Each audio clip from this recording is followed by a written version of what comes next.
Hello, my name is Denny. This is my first video. I've had a lot of people ask me how I make my coffee oil. So I'm going to show you how. I'm going to walk you through it. I got to keep the video under 15 minutes. I just want to, excuse me, I have allergies. So let me tell you a little bit about myself. My name is Denny. I'm 42. I have a little one. She's over there watching. Say hi, Zay. Hi. Okay, go play, mama. All right. So she's 4. She is mixed. And the reason I bring this up is because of the oil that I use, what it's good for. I am a redhead. I'm pale. I have a lot of skin problems. I've had a lot of skin problems my whole life. Plus, I'm allergic to citric acid, which most redheads have some kind of crazy allergy. Mine would be citric acid. I'm not allergic to it. It's called an intolerance, but mine's life-threatening. I had noticed that over the years that I was having a lot of problems with my body, not just my outside, but my inside. So I had an experience some years back where I got out of the shower. I thought we had checked the labels, me and my late husband, we had checked the labels. Everything has to be checked before I put it on my body, because I will break out in these huge, just my body will be covered in hives. And this day I was on the floor crying. I itched so bad. It was just horrible. And I was like, okay, enough is enough. And I started researching on how to make some of my own stuff. So that's how I got into it. But I also noticed when I started researching, I noticed that, and I'm guilty of this, we don't think about the stuff that we put on our body is going into our body. Our skin is just one big organ. It's probably it is the most absorbent organ we have. And so everything you put on your skin is going into your body. Our bodies can't handle most of the stuff that is absorbed into it. It is not made, it was not created to handle some of these chemicals we have in them nowadays. Granted, the FDA and the government have come up with all these guidelines and all these rules that it can't be harmful, it has to have tests. Well, unfortunately, especially in the stuff that we put on our bodies, when you combine, we learn in school, when you combine 2 chemicals, it's going to have a reaction. Well, we expect the reaction not to be harmful. If we can't see it, we don't, we're very ignorant when it comes to what's coming out, because we trust the government to the degree that they know what's going into our bodies and they want to make sure we're safe. In my research, I found that starting since the year 1900s, the deaths from cancer is number 2 in the world, or in the country, I'm sorry. And it has quadrupled. Then I found that a lot of the stuff that we're putting in our bodies, 2 chemicals, which we find out in school, we learn in school, 2 chemicals have a reaction. Well, that reaction it's a chemical byproduct, and it's not on any label. It's not on any label. And it has been linked to cancer, direct link to cancer. And there's a great website. It's called, I believe it's called Safe Cosmetics. And it addresses the stuff that, it addresses the chemicals that are not on our labels. And it gives you, it tells you what to look for on the labels. The chemicals that cause the reaction, the chemical reaction, the chemical byproduct, if you will. But anyway, let's get this. I only got 15 minutes to show you this, and I do talk a lot. Let me get to the oil. I use jojoba oil, which is jojoba. People call it yoyoba, but it's called jojoba. I use a mixture of that and the grapeseed oil. Jojoba oil is very expensive. It's $130 to $180 per gallon. What I do is I mix it with equal amount of grapeseed oil. Grapeseed oil is the closest to jojoba oil that you can get. Jojoba oil is good for your skin because it's the closest oil to our own natural body type, our own natural body oil. I'm keeping it simple for you guys. So the 2 of them together just complement each other. Your skin absorbs it no matter what skin type or ethnic group you are. It just, your skin absorbs it. It leaves a beautiful glow on your skin. Now I mix it with coffee. I just want to let you know now, if you're making magnesium oil, do not use coffee oil. They deplete each other out. Coffee depletes magnesium out. So don't mix them together. But other than that, I mix my coffee oil into everything else. And coffee oil is just amazing. It is an amazing oil. There's not much it can't do.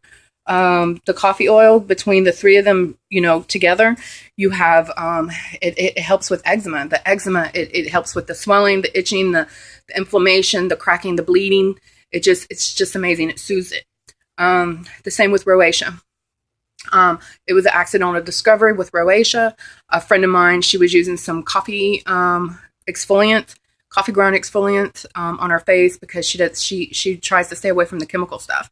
So she used some exfoliant, and the next day she had noticed the redness was out. So it was an accidental discovery.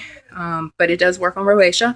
It works on coffee oil is really good at it's almost like it forces your body to correct itself. If you have the dry tea right here, like I do, the side of your face, it feels like almost like alligator skin. So we exfoliate to get that softness. Well, with coffee oil, you don't have to exfoliate. It's your face corrects itself. It starts repairing damage. I had bad acne as a child, as a teenager, and I had really deep scars, and you can see them every once in a while, but for the most part, they're gone. It has happened over the years, scars. You have to excuse me. I got coffee in my hands. My body is, scars over time start to fade, but with this coffee oil, I've noticed that my face, I'm hot, so don't mind the redness, but my face is brighter. My skin is more even.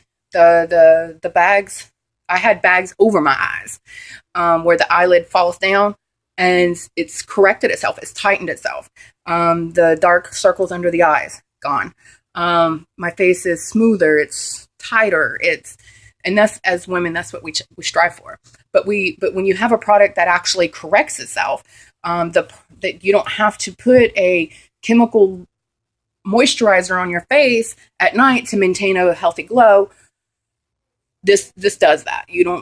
This does that. Okay, let's get to the oil because I'm running out of time.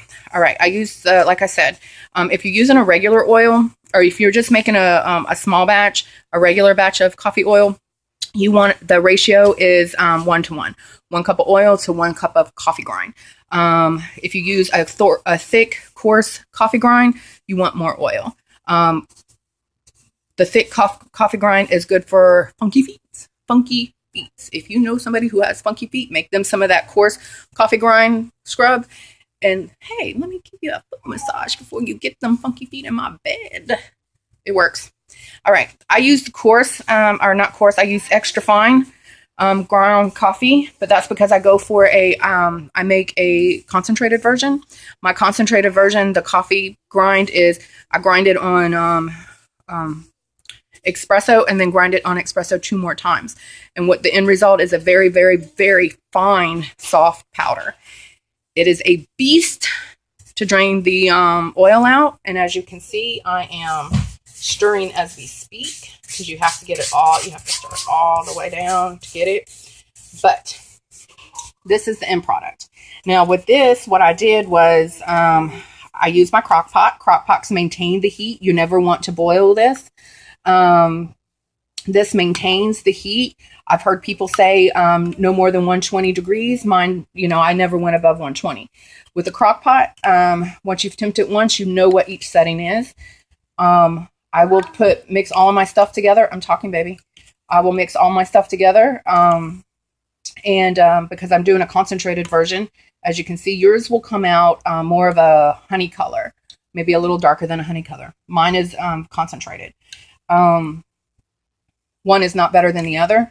I add oil later on in the making process to dilute it down. This is just basically for storage purposes.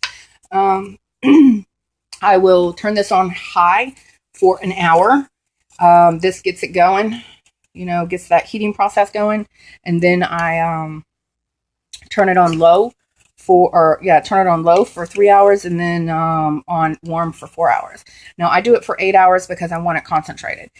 For regular coffee oil, you're going to want to do just a minimum of 5 hours. Now I let mine set overnight after I turned it off. Don't cook it overnight because you have to stir it frequently. And then this is the end product. Like I said, yours is going to be lighter if you just want regular coffee oil. So,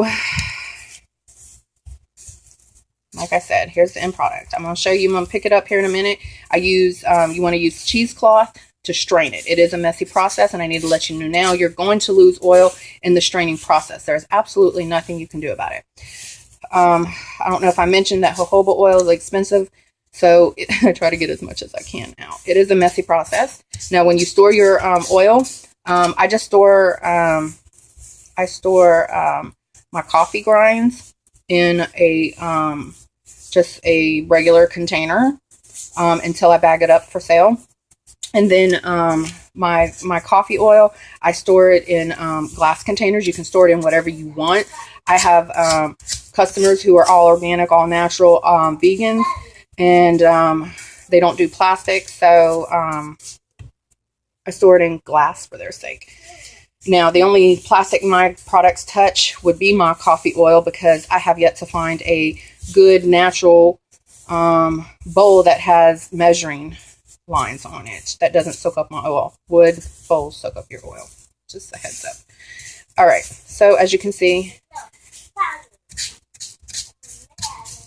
all right, I'm going to pick this up so you can see what's underneath. Now that is your oil. Like I said, yours is going to be a little bit lighter. Mine is dark because I want it concentrated, and it smells good. My house smells like Starbucks right now. So there you go. All right. So if you have any questions, just learn to be informed.